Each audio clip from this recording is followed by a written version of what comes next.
Tas bija šī gada 15. oktobrī, kad 3 somu lēdijas devās mājup uz Somiju cauri Latvijai, cauri Igaunijai un uz A1, jeb Tallinas šosejas, pamanīja jūras ērgli, kurš nelidoja.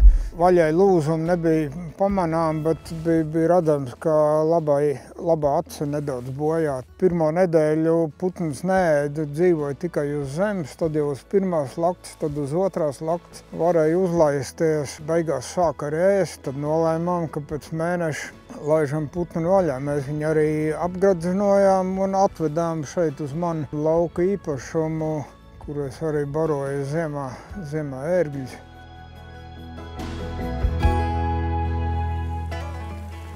Nu, tāds viņš ir. 2 metri.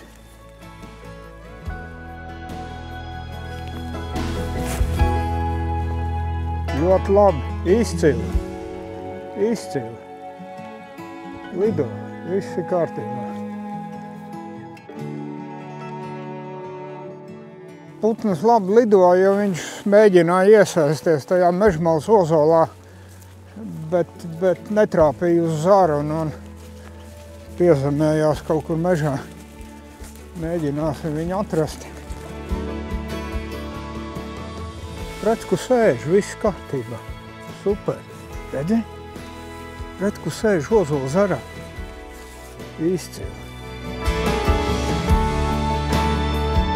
Palaidām ērgli un tas tāds tiešām priecīgs notikums, tā kā ir ļoti cerīgi, lai putnam veicās.